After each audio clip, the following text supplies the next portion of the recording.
Hello and welcome back. This is Candace from Candoodle, and today I have a super fun, interactive, very non-conventional wedding card for you. So let's get started. So I'm going to start off with my stamping, and I am using the Fawn Year 9 stamp, which is the little taco one.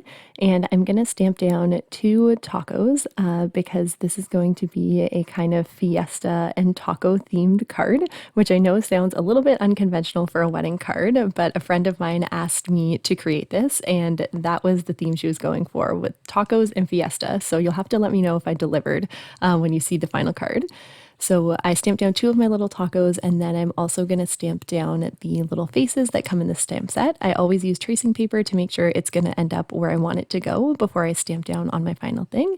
And then once that was done, I am going to Copic color. But before that, I'm going to use just some pencil and then a Copic multi-liner to add in some little touches to the tacos.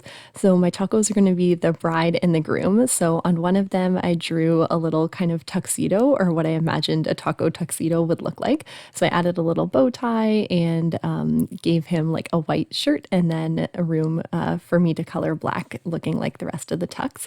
And then you'll see what I do to make the other one look more bridal after I finish coloring.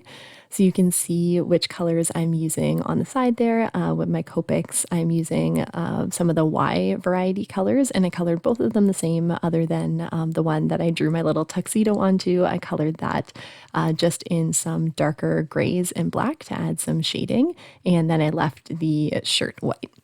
I also filled the insides with some various reds and greens to look like kind of peppers and lettuce and things like that. Once I was done with the coloring, I die cut them out, and then I'm going to turn one of my tacos into a bride by making her a little veil out of some glittery ribbon. So I just cut 2 sections and glued them toward the center, and they were overlapping, so they both went in kind of each direction.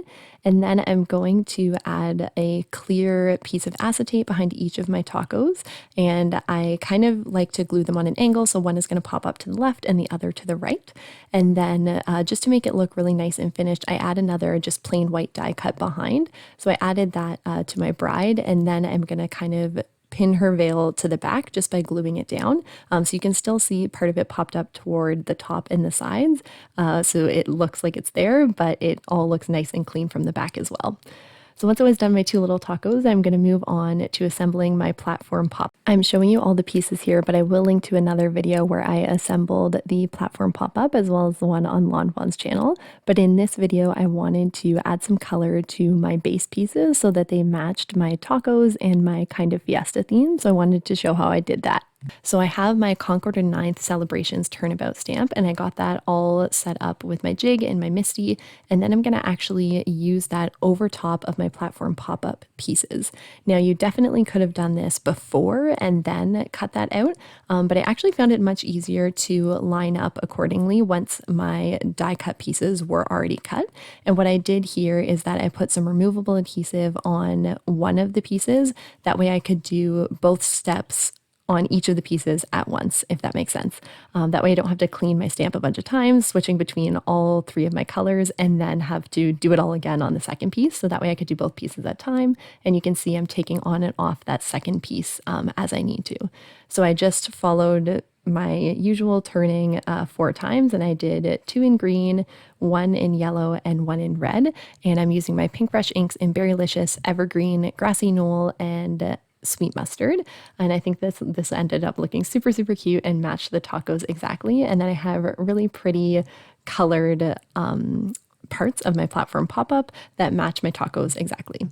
So to do the backer piece of my platform pop-up, I'm going to use the Honeybee Streamer set, and it's a set of 3 stencils. And you can see here I have the piece that's kind of in the most foreground, and I'm just covering it up with Post-it notes. That way I can make each of the streamers a different color, and I'm using the exact same colors as I used on my Turnabout stamping.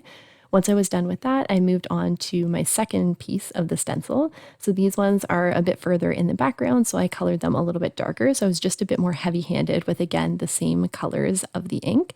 And this time I realized if I was really careful, I didn't actually need to use my Post-it notes for masking, which saved a lot of time. And then while I have my inks out, I'm just going to color a few of my other pieces. So those side pieces I colored with the red, the little hills which can go on the T-shaped pieces, I colored green and yellow. And then all of my pieces are colored and I can just move on to assembling after I finish my sentiment. So for the sentiment, I wanted it to say, let's talk about your wedding.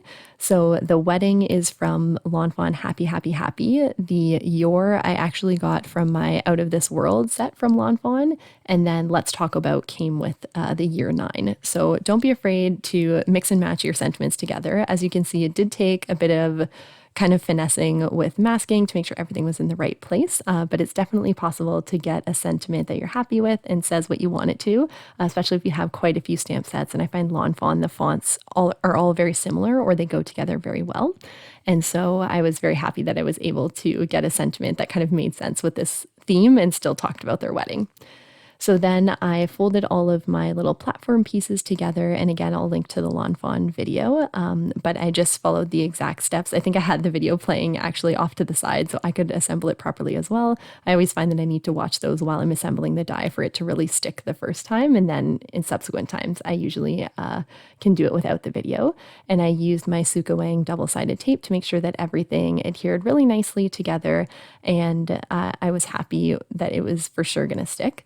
So once I have my platform base formed, we are going to move on to decorating. So I just put those 2 little pieces down the side, which are red, and then my sentiment is going to go right on top of that.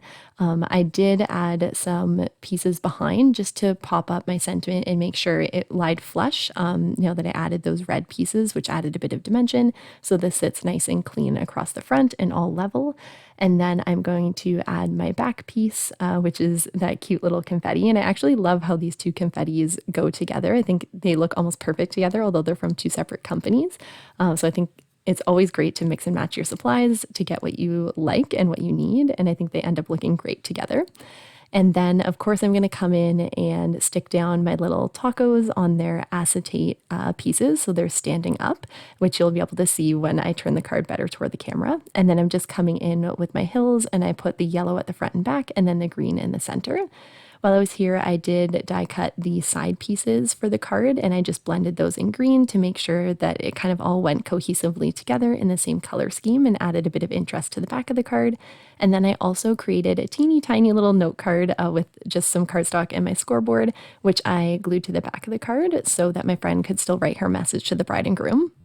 And then I'm going to come in and glue down my last hill, which I didn't do before because I wasn't sure if I was going to add something else. But at that point, I was pretty happy with how the card was looking. And this is what it looks like from the back. So she still has a place to write her message in that little note card.